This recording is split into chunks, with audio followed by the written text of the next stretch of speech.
him in sideways for a really uncomfortable ride, but he'd probably get sued.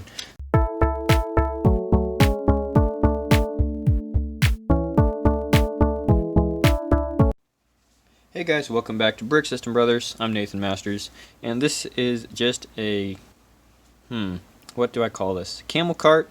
It's a mock. It's based on a Lego set, 7571, Prince of Persia, all the way back from 2010. Now, I was able to pick up the set secondhand. It was complete, so that was good. I did a minifigure review a while back, and then I didn't really do anything else with it. So, I was home last week. Josh and I had some videos, ideas, and stuff like that. We decided to do the double feature build that you saw on the channel maybe earlier this week. A couple videos back, and Josh rebuilt a space shuttle, and I rebuilt the Prince of Persia set. So yeah, just a little more details here about my rebuild camel cart. I have done a studio build of this, so now I know some more of the details. It's about 126 pieces. Studio actually doesn't have the canvas piece or the camel, so I couldn't put those in the instructions. Again, just building this on Studio so that I can generate those instructions a little easier. It's very nice to be able to just export a PDF for this. So yeah, these are available on Rebrickable if you do want to build this for some reason. I made it free because I don't think it's very really technical, or I guess it's interesting, but it's not really something I would expect a lot of people would want to pay for. So just kind of for fun if you do want to build this. But yeah, some of the features here would be kind of a different method for hooking up to the camel, just where this goes across the back instead of being studded on the bottom. I put the two arch pieces back to back, so that kind of fits on the camel opening. You'd usually have a saddle on here, but that's off. So it's pretty level when it's hitched up. But yeah, just working with the pieces that were available in the set kind of limits what you can do in terms of detail. So some of the top being really bulky just to get this canopy awning piece on there correctly. Some of these only being connected with one stud, making that not exactly legal in terms of official Lego building. So one thing I am happy with how it turned out was putting this back panel trapdoor on at an angle, and I was able to do that with two connection points here.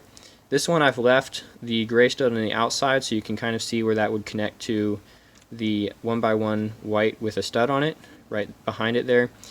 This one is just connected the opposite direction, so the white one is actually on the outside, the light gray kind of being hidden there. So the official instructions have the light gray ones hidden so that this white is exposed, a little more aesthetic.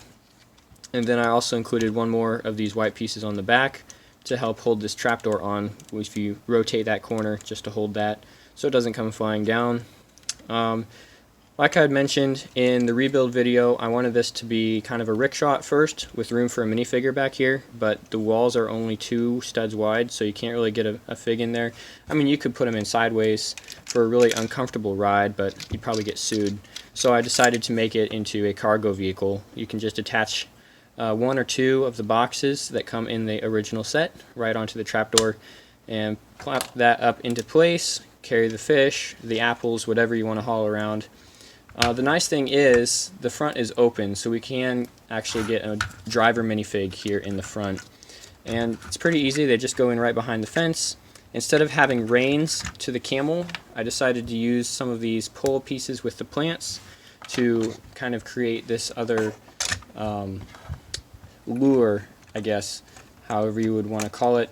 I know this only works in cartoons, but I thought it would be a fun little detail to add where the cart is actually driven by holding this plant up in front of the camel so that it's always trying to go forward to get the leaves. And yeah, that's what's going to give you the power here to keep going through the desert. The camel's always going after those leaves just out of reach. So that's kind of what I came up with for an alternate build. Just kind of a fun little thing to do. Still a couple issues here. The bar does hit this golden dome piece, so that's definitely in conflict on the studio model. I ended up moving this whole thing forward by a stud to reconcile that, so if you do look at the instructions, you'll see that slight difference there. I actually started out with the wheelbase 2 studs further up, and the whole thing was really off balance when it was hooked up to the camel. So by moving the wheelbase back a couple studs, the center of gravity is now in between the axle and the hitch. So that keeps it from going off like that at the slightest movement. So a couple changes along the way. Again, this was originally seen in that double feature rebuild that Josh and I did, so give that a look. Josh ended up rebuilding his shuttle into a luxury catamaran, so a pretty interesting rebuild there.